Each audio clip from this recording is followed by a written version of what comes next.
Brother's obsessive girlfriend started stalking our family after he broke up with her, so we called the cops. My brother's girlfriend Jess was always a controlling pathological liar who loved to stir up drama and tell him what he could or could not do. When my brother came home from her party with a black eye and a welt on his cheek, I immediately knew she was somehow involved. I asked him what happened, and he responded, "I got in a fight. I might." This immediately raised suspicion, as my brother was as far from the fighting type as you could be. A fight over what? I asked. Jess, he said simply, and went to his room. The next morning, he was driving me to my soccer game, and I pried again about what had happened. He didn't answer at first, but then said, "Jess is kind of weird. She likes to start things." I ended up getting it out of my brother that the night at the party, Jess had told my brother that another man at the party had attempted to rope her. My brother, being the man he is, confronted him and he said, "I've never even seen her before." And a fight started over the accusation. On the car ride home, Jess said that my brother must have misinterpreted her words, and that nothing close to rope had occurred. The lying seemed to be a detrimental bump in the road, and my brother broke things off. After several weeks, Jess contacted me asking if I wanted to go shopping with her. For some reason, I agreed. The day started pleasantly. Jess caught me up on her life and asked how I was, how my family and brother were. Nothing seemed strange, until she began to bring up uncomfortable conversation. She explained to me that she had had a sexually traumatic childhood, and that's why she lied so much. But she also aggressively defended herself, saying, "Whatever your brother told you was a lie. He was the one telling lies. That's why I had to break up with him." She seemed to jerk around the conversation from normal to deeply personal and strange topics. She explained in detail a lesbian experience she had had after ending her relationship with my brother, and told me that I should try it. I became increasingly uncomfortable with the conversation. She noticed and immediately apologized, saying that she really liked being my friend, and that she loved my brother, and that's why she was acting so crazy. I told her I liked being her friend too, and that I understood her feelings. This was a mistake. This is when the phone calls began. It started with just one. She called me a week after we had hung out at 10 p.m. She was sobbing and saying that she was so sad without my brother, and that she needed to get him back. Then they happened nightly. Later and later each time, I'd be dead asleep at 2 a.m. and receive a sobbing, hysterical, and desperate phone call. I felt so much pity for her that I continued to answer. One call was different than the other though. She wasn't hysterical. She wasn't crying. I picked up the phone at 1:30 in the morning and heard a level-voiced, monotone Jess. She said one sentence, "Tell your brother I'm going to take my life tonight." And then she hung up. I felt numb. I had never experienced that before. No one I knew had ever behaved that way. I texted her over and over again asking if she was okay, and telling her to not do anything. I panicked. I thought I had done something wrong, and that since she told me I would be responsible in some way. The next day, I told my brother what had happened, and he said he'd go to. A week later, Jess arrived at my house, arm in arm with my brother. They had gotten back together and seemed as if nothing had happened. She smiled at me and never once mentioned the phone calls she had made to me. The next month is when things escalated again. I came home from school to my entire family sitting in the living room. They told me to sit down. I thought someone had died. My mother told me, "Your brother let us know how you're feeling." I had no idea what they were talking about. "Feeling?" I asked. My brother looked at me with pity in his eyes. "Jess told me that she wasn't the one who called you. You called her, and you're the one who wasn't feeling well." "What the F? No, that's not what happened. She called me every night for 2 weeks crying and saying she wanted you back." "That's not what she said. She said that you called her with your problems and that she wasn't sure what to do." I was immediately angry that her lies were continuing and that my own family believed them enough to stage an intervention. I showed them the text messages she'd sent me, played them voice messages, and showed my call history. That put an end to that lie. After that, I wanted nothing to do with her. My brother broke up with her again. She called him hundreds of times and sent hundreds of messages. She showed up at our house a few times with baked goods, wanting to apologize, but we ignored her. Eventually, she left us alone and we didn't hear from her for almost a year. On my last day of class before winter break, I walked out of school and was met by an incredibly unwelcome surprise. This is where things got scary. Jess was pacing in the front of the school, biting her fingernails and scratching her head. Her face looked sunken in and she had bags under her eyes. I almost didn't recognize her. I began to cut across the front lawn with my friend Liz to avoid her, but she saw me and walked as fast as she could in my direction. She outreached her arms for a hug,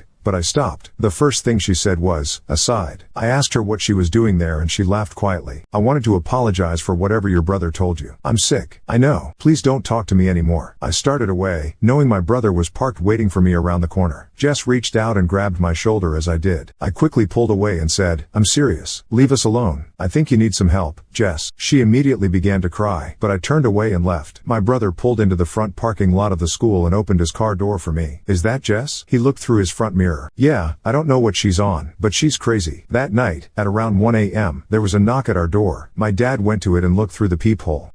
He said, surprised. "I think it's, what the F? I think it's Jess. Don't open it. I think she's doing substances," my brother said. My mom wanted to call the police, but my brother and my dad said we should just wait until she went away. A few moments later, she tapped on the door harder and more violently. We heard her wailing and yelling, "I hear you, let me in," as she cried. "She has a baseball bat or something," my brother said, coming from his room where he'd looked out the window. I looked from the den window. She looked like something out of a horror movie. She was wearing a grubby dress, barefooted. Her hair had been cut above her shoulders and was in a wild, halfway in a bun, halfway out mess. She had wiped her makeup down her face like a ghoulish movie character. She looked even thinner than she did in daylight, and she swung a metal baseball bat around as she stumbled about our yard. "I'm calling the police. She must be drunk," my mother said. "No, it's fine. She's just giving a show. She'll leave." We didn't know people actually behaved like this. It was all eerily entertaining for a moment, like watching a true crime show. But just as she had been manically stumbling around, she stopped. She stood still, staring vacantly up towards the, tilting her head side to side, up and down and licking her lips. "What is she on?" my dad asked. Jess began to shift back and forth between laughing and yelling and crying. We all sat down as my brother tried her phone and her mom's phone to try and get her to leave. We sat there and listened to the frightening, animalistic sounds of her outside.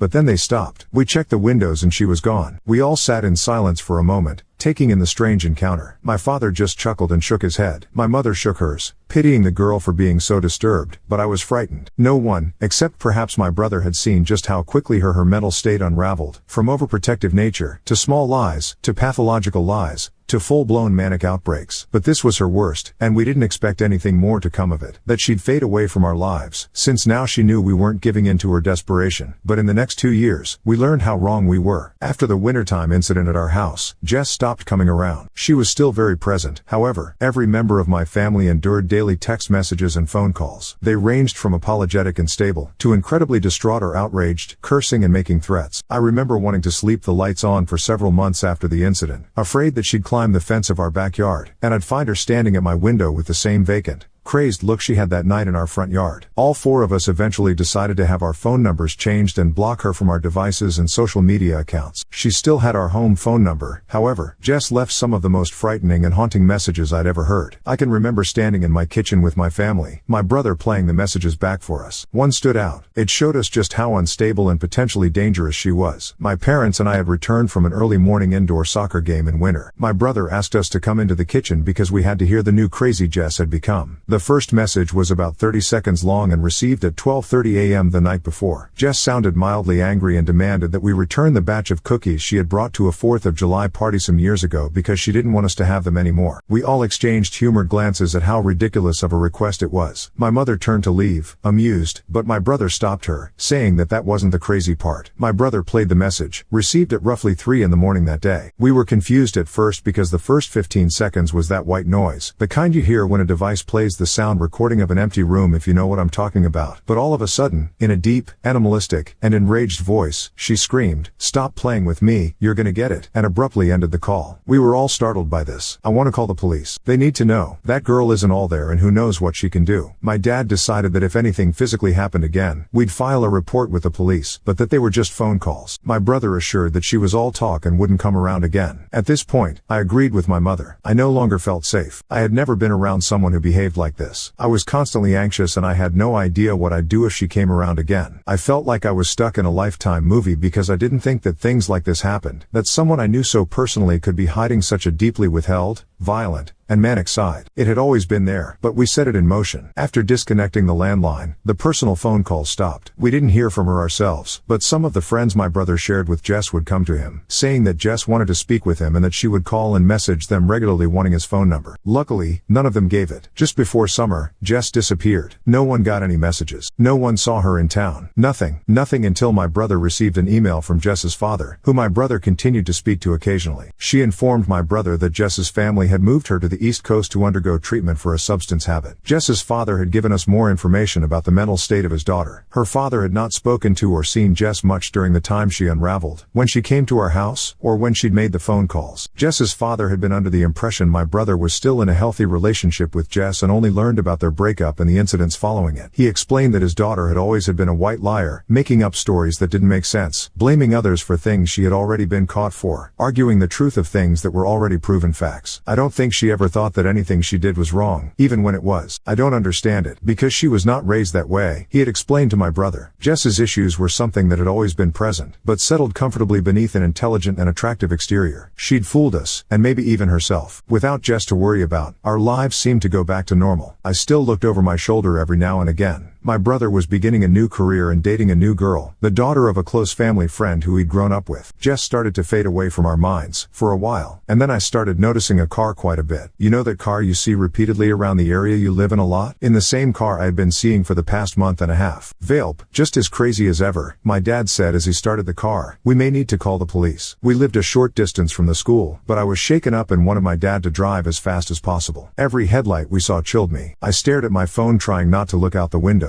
I nearly dropped it. We reached a street convergence in our neighborhood. At the stop sign to the right of us was her car. Dad, that's her. He drove straight and she turned the same direction. Dad, she's following us. I had never felt quite so panicked. Call the police, please, my dad said to my mother, his voice as level as ever. I stared out the back window, ducking low in my seat. My dad turned down another street and she followed again. I'm gonna go in a circle to see if she follows us, okay? My dad said. I was crying at this point as I came to a realization. For 4 more turns, my mom spoke to a 911 operator, unable to accurately name streets, as they were not lit and it was pitch black outside. I laid across the back seat listening to my parents yell at each other, frustrated and I'm sure frightened. And my dad cursed as she continued to follow more closely. The car was flooded with light as she turned on her brights, the grille of her car almost touching our bumper. My dad turned to mirror away to keep the light out of his eyes and sped the car up. Eventually, the light was gone and I could no longer hear the drone of her engine behind us. She was gone. We got home 10 minutes later and turned every light in our house on. My dad checked every closet in our back and side yards, carrying his firearm with him. She's been watching me and your brother. I was almost hysterical in my realization. For the past month, Jess had been stalking both my brother and I. Seeing that car had not been a coincidence. She knew what we were both doing. She came to my school function. On both nights my family was there, maybe all 3 nights. She knew where I was. She had followed me all over town. She'd been around our neighborhood and had been her lurking around my workplace. All of a sudden, the threats became real. Jess was no longer afraid of crossing boundaries, if she ever had been. We were now in the middle of a full-blown nightmare. My family was no longer safe. She had gone away to cure one disease, but returned having fed and grown another. Despite the terror of that night, this was only halfway year 5 of 6 and things would continue to approach a boiling point. After we told my brother about what Jess had done the night after my show, he finally began to confide in me the details of his relationship with Jess. She had come to his high school during their senior year. She immediately caught the attention of my brother and his friends as she was beautiful and expected to be reserved as a new student. However, my brother recalled his female friends saying she was aggressive in trying to make friends and liked to talk about how her family had moved here from an affluent community in Texas, so elite that it didn't have a name. Many of his friends also had gotten strange vibes from her and pinned her as a weird snobby girl right away. My brother met her again a few years later when she came into where he was working at the time and said how she had seemed to mature vastly. He took her on one date and almost immediately she wanted to officiate their relationship. He thought it was a bit forward, but didn't hesitate because she impressed him with her elegant way of speaking, kind words, and pretty face. However, he noticed red flags only a few weeks into their relationship. Jess was very insecure, constantly asking my brother if he still had feelings for her, if he was angry with her, and if he thought she was attractive enough. Eventually, this insecurity took a different shape. Jess would send my brother unsolicited pictures of herself in the middle of the day attached to messages asking if he still liked the way her body looked. If my brother went a period of time in their conversations without calling her beautiful or telling her how nice she looked, Jess would point this out. If he protested in any way, she'd become emotional and claim he didn't love her anymore. This behavior mellowed until the end of the second year of their relationship. This is when the narcissism became apparent. Jess would often talk lowly of my brother's previous girlfriends and female friends, boasting about how much more attractive she was than them. Jess refused to attend several of the events my brother asked her to go to, like my birthday dinner or our aunt's funeral, because she wouldn't know anyone and would have no one to talk to. She also enjoyed referring to herself as a princess and wanting to constantly be doted upon. She often argued with my brother about him spending time with his friends without her because she didn't understand why he wanted to be around anyone but her. She was 100% convinced she would one day be a celebrity and marry my brother. However, anytime my brother hinted at wanting to end the relationship, Jess would fly off the handle, becoming belligerent and promising to end herself. My brother was trapped by the fear of her hurting herself. He'd often thought that she was simply bluffing and wouldn't actually do anything, but one day he discovered several bottles of prescription pills in Jess's home. He asked her about them, and she told him that they were antidepressants prescribed to her after the death of her brother, a brother who he later found out never existed. Eventually, Jess began to become angry when when my brother would want to spend time with his family without her around. He also told me that Jess fixated a lot of that anger on me. She made theories about how my mother must have had an affair of which I was the product because I was so ugly and my brother was not. So my brother decided it was time to end it no matter what. This information troubled me, as all of her actions following that, asking me to spend time with her, she wanting to be my friend, showing up at my school, and the phone calls, seemed heinous, ill-intended, and even more psychotic than they had been at the time. But for the final year and a half of our ordeal with Jess, psychotic could not begin to explain what she did to us. I slept little in the weeks following the car incident. My brother, who lived across town, visited and called more regularly. I suspected he felt as uneasy as I did. The nights I did sleep, I often sweat through nightmares of girls with axes or gowned women standing at the foot of my bed or in my window. One night in early December, it was a rainy and particularly windy night. I wanted to let the cold air in, and I thought that the sound of rain would help me sleep, so I cracked the window only enough to where it could reach the second latch. I also placed the piece of wood my father had cut to help with security behind the window. I pulled my curtain in front of window, leaving the cracked part of window uncovered to allow air to pass the heavy blackout curtain. I remember waking from sleep, vaguely hearing a foreign noise against the roof out my window. My room was on the second floor of our house. Our house had 3 levels, and the second story was only 6 or 7 steps up from the primary floor of our house. All of the spaces were different levels, but the bedrooms were the highest, slightly lower than they'd be in a classic 2-story home. What I'm getting at is that my room was hard to get to from the outside, but not if you were aware of the parts of our home and the access points from other roof levels over the living room and garage. I shook the noise off, as it was storming, and I thought maybe some leaves or branches were moving around. I turned over to face the wall opposite my window. Not even a second later, my room was illuminated by a surge of white light. I shot up in bed. I was momentarily paralyzed with horror. Every one of my limbs felt as if they were floating as I tried to make sense of what had happened. Then, again, myself and every item in my room became a black silhouette as another flash filled the space. I threw the blankets off of me and ran as fast as I could down the hallway. I was screaming so loud I surprised myself. I ran into my dad as he threw open his bedroom door. He was panicked and held me by my shoulders in the doorway to their bedroom and yelled at me to tell him what was wrong. Someone was taking pictures of me through my window. The roof and house was checked and they, of course, found nothing and no one. My mother sat up with me and asked every basic question a parent asks. Were you dreaming? Are you sure it wasn't lightning? There was no thunder, and I was sure that there had not been at the time it happened. The flashes did not have the same hue as lightning did. I had taken enough cell phone pictures in my life to identify the flash of a camera. I don't know if they believed me then, but I would eventually have proof that would astonish them. My brother adopted Ike a month later. Ike was a 2-month-old Chesapeake Bay Retriever with 1 gold eye and 1 green eye. He had a very distinct white marking on his chest that looked like an hourglass and a white sock on his front left paw. Ike was the love of my brother's life, aside from his now fiancée Kara. Ike would end our torment just 3 months later. The holidays and my brother's engagement to Kara, who was amazing, beautiful, and whose family we had known all our lives, had lifted my family's spirits immensely. My brother was starting his family, almost done with the police academy, and seemed untouchable by any memory of Jess. We felt optimistic for the first time in a long time. Jess hadn't been around, to our knowing. In several weeks, all was normal and things were looking up. But that, again, didn't last. A month or so after bringing him home, after letting him into the backyard for a few minutes by himself, Kara told us that Ike had escaped from the yard. She panicked and ran around the neighborhood looking for him. She got in her car, called me upset,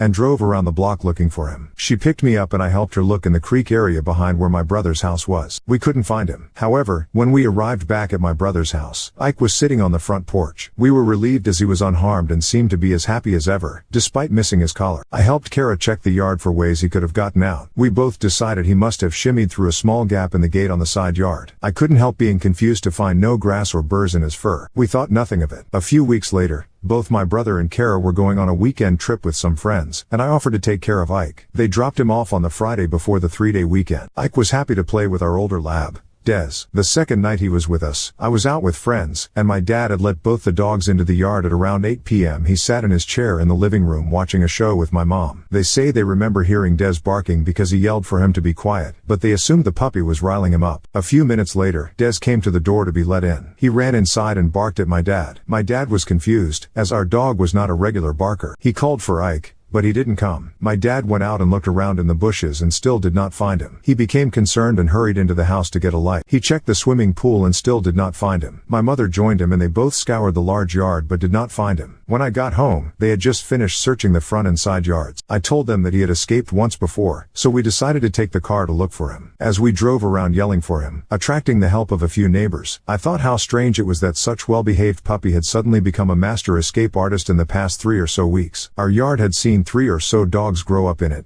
some younger and smaller than Ike, and we had never had that problem. The fences were high and well built, and my dad had replaced the ones on the side of the house just a few summers ago. We did not find him. I hoped that he'd return that night, like he did last time, but he didn't. I informed my brother on Sunday and proceeded to look all day in surrounding areas, the pound, shelters, vet clinics, and even looked to the sides of roads from bodies. We found nothing. My brother was heartbroken. I helped him make flyers to post in our neighborhood and his. A couple weeks passed and we heard nothing. My dad was doing yard work in mid-February. He came in after a few hours and he set something on the kitchen table. "What's that?" I nipped my brow as I saw it. "It's Ike's collar. It was in the front yard. I almost hit it with a mower. You'll have to take it to your brother." It was Ike's collar, his first collar, not the one he had been wearing the night he went missing from our yard. It was his puppy collar, which he had lost the day he got out of the yard at my brother's house. I called Kara and asked her if they had found it, and she said they hadn't and had bought him a new one. That's when it clicked. Someone had stolen my brother's dog not once, but twice. I told my brother, Kara, and my parents my theory, and it was not a difficult one for them to understand. It had to be connected to everything else. Right when we thought she was out of our lives, we decided to take it to the police to add to our case file on Jess. I also told them about the night I had been photographed from my window. The police, like many times before, told us they could not do anything, as there was no proof she had done any of these things. Frustrated, defeated, and frightened again. But a few short weeks later, in April of 2016, new developments would finally end it all. By complete God-sent coincidence, Kara was with her mother in a small town 45 minutes away from ours. We were planning for my 17th birthday that month, and so preoccupied we almost put Jess, and the fact that she undoubtedly had been watching us for months and had stolen, probably ended, my brother's puppy and thrown his collar in our front yard to help us connect the dots and give her credit for the crime. However, while Kara window shopped in the center of the town, she and her mother noticed a car parked on the street, a car with a puppy in it. It was a bit warm out, so they walked to the window and peeked in at the animal. Kara immediately recognized him by his eyes, and the marking on his chest, and the fact that he began crying as soon as she called his name and he saw her. She phoned the police, phoned my brother, and sat on the back trunk of the car. The police arrived as the owner of the car came back to it. The girl was immediately upset by the presence of the police and Kara's angry accusations. The girl was not Jess, and she became rather helpful. The girl said that she had purchased the dog only a few days ago from an ad online. She told police that the girl she purchased her from was super shady and eager to get rid of the dog, who was skinny and at a very cheap price. The girl who had sold her the dog claimed that she didn't want the stupid dog. It was a present from her boyfriend, but it was the wrong kind. Jess had always liked small dogs. She told the police that she had met the girl to purchase the dog at an apartment complex a few minutes from where they were, but that she wasn't sure what apartment the girl lived in. The police, after Kara had informed them of our situation, used Jess's name to find out that she indeed lived in the apartment complex with 2 roommates. They interviewed Jess's roommates the next day, but Jess was not there. They told detectives that they almost never saw Jess. Her room was always locked and she was almost always gone. She didn't have a job, though she claimed to have one, and her mother was there a lot, checking up on her and dropping off her rent to them. However, when they did speak to her, she talked a lot about her past relationship and switched between how much she loved him and his family to how they all deserved to die and were going to hell. With the information given by the girl who had purchased Ike and by Jess's roommates, the police finally had sufficient evidence to search Jess's apartment. I don't know much about what they found, but what I do know horrified my family and horrified me. On Jess's computer, they found hundreds upon hundreds of pictures of my brother, my parents, Kara, and of me, our cars, our houses, my school, my brother's school, and Ike. Pictures taken through our windows at night, picture of us sleeping, photos taken from our social media of vacations, the picture of my brother's proposal to Kara. She had even doctored herself into some of them. She still had pictures of her and my brother and her with my family up around her room. She had kept Ike in her closet for weeks on a towel, and with just water and little food. The police now had sufficient evidence to arrest Jess. Jess had been obsessively stalking my family for years. She had stalked us from her car, following us around town. It had been her snapping photos of me from the roof outside my window. She had watched my brother drop Ike off at our house. She had documented her opinions of us, our habits, and her plans in a journal which we will not get to see until the case is taken to trial next month. My brother, myself, my father, the girl we found Ike with, Jess's roommates, several of my brother's friends, and Jess's mother will testify against her. It will be the first face-to-face interaction any of us will have had with her in many months, and I am terrified.